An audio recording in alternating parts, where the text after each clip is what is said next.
En chiffre 2012, on a eu quelque chose comme une progression, une croissance en arrivée de 2%, une croissance en nuitée de 4 à 5%, et je crois qu'on a stagné en matière de recettes touristiques. Mais en matière d'investissement touristique, on est à quelque chose comme 14 milliards de dirhams et on a pu créer quelque chose comme 8000 lits cette année. Donc, je crois que c'est une année qui, étant donné la conjoncture, c'est une année où la destination a montré sa résilience et sa force de résistance malgré les facteurs exogènes qui sont des facteurs qui font que les marchés émetteurs connaissent une crise importante et que la situation géostratégique n'est pas encore claire.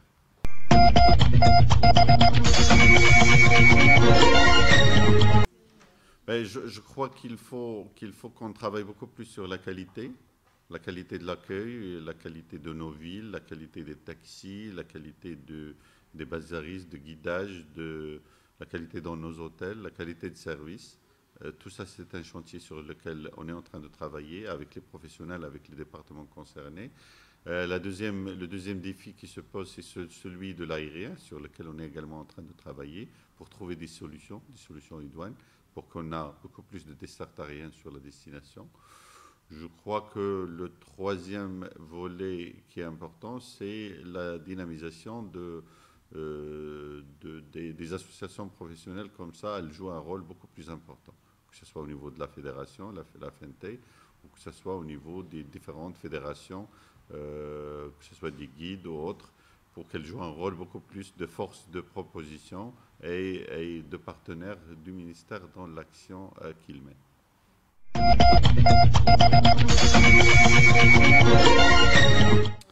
Tout ça, c'est un chantier qu'on a ouvert, et c'est un chantier important. Nous sommes en train de travailler sur le non classé, comme ça on peut essayer de combattre tout ce qui est non classé, essayer de ramener une bonne partie des établissements vers le formel. Comme ça, il y aura une compétition loyale entre tous les prestataires de services, surtout en hébergement.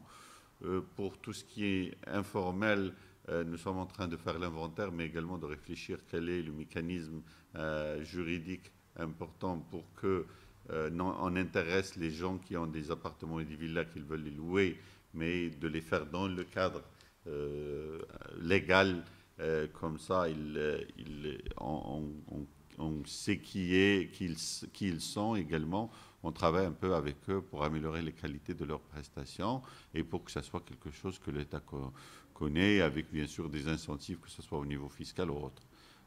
Donc on est en train de travailler sur ça également.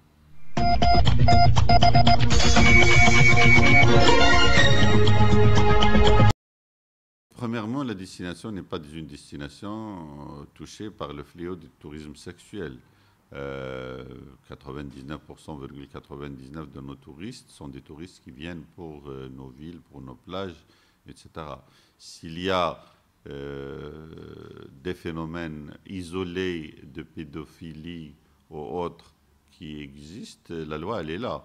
Que ce soit de la part des Marocains, que ce soit de la part des touristes, il faut que la loi s'applique. Donc pour nous, il n'y a pas matière à communiquer.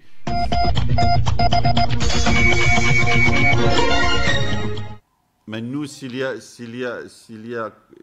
une atteinte à la loi en vigueur en matière de protection des enfants ou autres, on va saisir le ministère de la Justice pour qu'il intervienne, le ministère de l'Intérieur pour qu'il intervienne et applique la loi. Donc ce n'est pas le ministère lui-même qui essaie d'appliquer ça. Mais nous sommes également en train de promouvoir le Maroc comme une destination culturelle, comme une destination touristique très mature, ce qu'il est d'ailleurs. Donc ce problème ne se pose pas à nous.